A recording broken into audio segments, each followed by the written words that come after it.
Գյորջյան Կասկադ 60 ամիս փուլային վճարում բազմաթիվ առավելություններ։ Երեխեքյան Իվան կարող եմ ասել, թե ներկայում մենք ոնց ենք պատկերացնում ամեն մեկս, բայց պատմությունից կարելի է նման դրվագները վերցնել եւ նաեւ դրանց եզրակացնել տեսա ինչ հանգուցալուծում ունենալու։ Պատմական բոլոր դրվագներում պատմական որ դրվագի հետ են նույնանում Նիկոլ Փաշինյանի գործողություններն ու առավոտերն ու առհասարակ այն ինչ կատարվում է։ Քրիստոնեական եկեղեցին 2000-ամյա եկեղեցի է եւ դրա անբաժանելի մասն է հայ առաքելական եկեղեցին, որը նույնպես 2000-ամյա եկեղեցի է, որից 1700 տարին պետական կարգավիճակով։ Հիմա իհարկե պետական չէ։ Ուրեմն այս ամբողջ 2000 տարվա ընթացքում եկեղեցին միշտ ունեցել է իր վրա մախումներ եւ դուրս հաղթանակած։ Այսինքն ձեզ չի ընկճում եւ չի վախեցնում Փաշինյանի համարձակ սցենարները։ Երեխեքյան անունները տալիս եք դա ինձ շատ չի դաշկրում թե ում սցենարներ։ Եկեղեցի խոսքով ասած մաքրելու տեղապահի ընտրության հարց է քննարկում Բարսաձայնում։ Ինչ անում։ Դրանք դրանց մեջ չեն փուզում։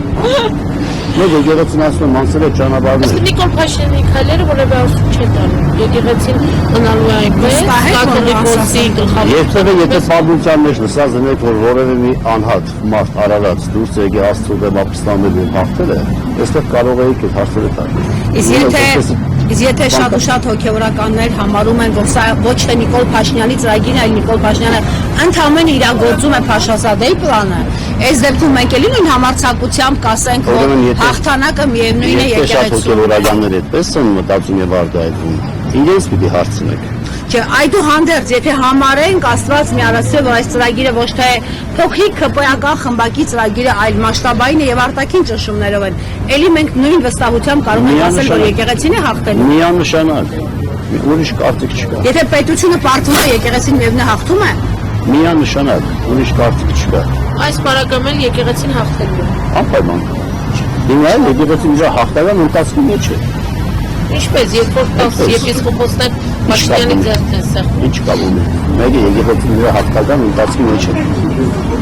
Որովհետև եկեղեցու գլխի Քրիստոսն է։ Իսկ Քրիստոսը հայտարարել է, որ ես հաղթեցի աշխարհին։ Իսկ մտահոգություններ չկան։ Հաղթանակի ճանապարհով են գնում։ Ես անձամբ չունեմ մտահոգություն։ Մտահոգություններ չկան, որ եւս այլ հոգեվորականներ կմիանան այն հոգեվորականներին, ովքեր իշխանության կողքին են կանգնել։ Այդ կարող է լինել, բայց դա մտահոգիչ չէ ինձ։ Ցավը, բայց ոչ մտահոգություն։ Չէ՞ կարծում որ այսպես պարակտում կլինի եկեղեցու ներսում։ Չէ, չի լինի։